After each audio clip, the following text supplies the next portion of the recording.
Last night, Tesla made a surprise and somewhat confusing announcement revealing how many people bought its full self-driving feature. The number is huge and I would say record-breaking, although I don't remember a previous record that was made public by Tesla on FSD.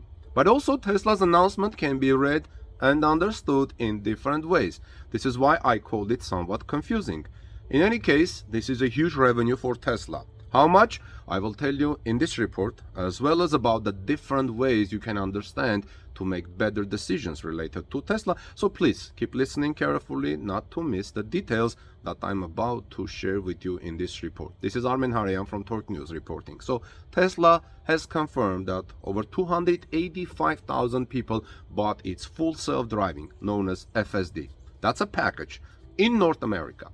Tesla has never shared the take rate of its FSD package before, with the price varying from a few $1,000s a few years ago to now $15,000. The take rate has likely changed significantly. But Tesla has now released the first important piece of information about the popularity of its full self-driving package. In a series of tweets yesterday, about a recap of its year, Tesla said that over 285,000 people have purchased FSD in North America alone. As for the take rate, we can't confirm exactly how many vehicles with the ability to get FSD that Tesla has delivered in North America, but Electrek estimates that it is over 1.5 million vehicles. From Tesla's announcement, we don't understand a lot of things. That's why I said it's confusing, but I'm about to try to connect the dots a little bit. So 285,000 vehicles would mean about a 19% take rate for the full self-driving package. But even this 19% take rate of FSD can be inflated if you have a different read of Tesla's rather confusing data on FSD. Let's look at it differently. Tesla's announcement may also be saying that 285,000 cars are currently on FSD beta software. That means 285,000 people have hit the request button and it is widely available in North America. However, one huge caveat is that this means anyone that heard it hit wide in December, paid $199 or even $99, and then got in are included in the 285,000 package. To be fair, anyone that paid FSD that hasn't requested beta access would not be included. But I think the number of folks wanting to try it out in the first month of easy available is probably greater than the number of people that bought it and have no idea what that request button is. So a take rate of 19% may be likely inflated. But again, it's hard to say. Tesla's announcement is rather confusing. To be more precise, Tesla is in its announcement says enabled anyone in North America who had purchased FSD to request FSD beta, reaching 285,000 cars total. If I'm reading it correct, this could also possibly mean that 285,000 have requested the beta, which would mean more than 285,000 have purchased or subscribed the FSD. And this makes a big difference. Either way could be up to $3 billion of huge revenue. As I was doing research for this report, I saw two interesting takes on FSD, which I want to share with you. One person commented saying, I paid $3,000 US before the FSD cost skyrocketed. While taking a cross-country drive in my 2018 Model 3 last August through October with multiple terrifying phantom braking and auto steer, avoiding non-existent objects in the roadway incidents, I tried to get my beta removed, but was told it is not possible.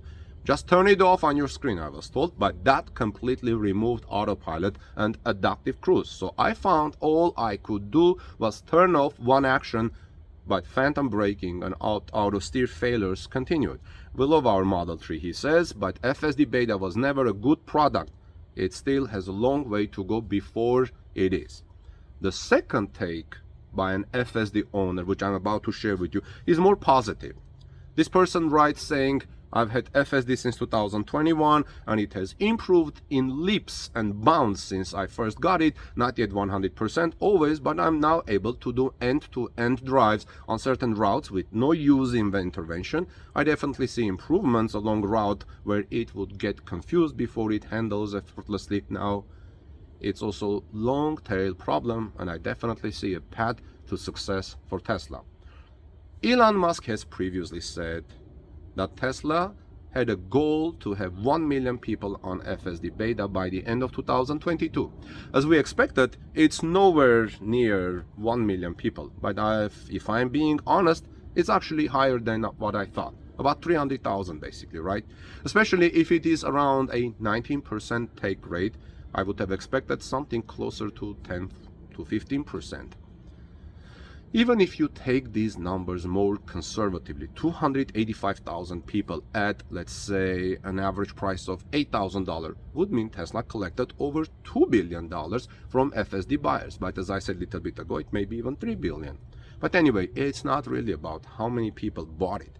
It's about delivering on its promise that it will eventually truly be a self-driving system. And so far, there is no clear path to Tesla delivering on that promise. Tesla still has to scale it to official level 3, official level 4, which is basically full self-driving, and then level 5.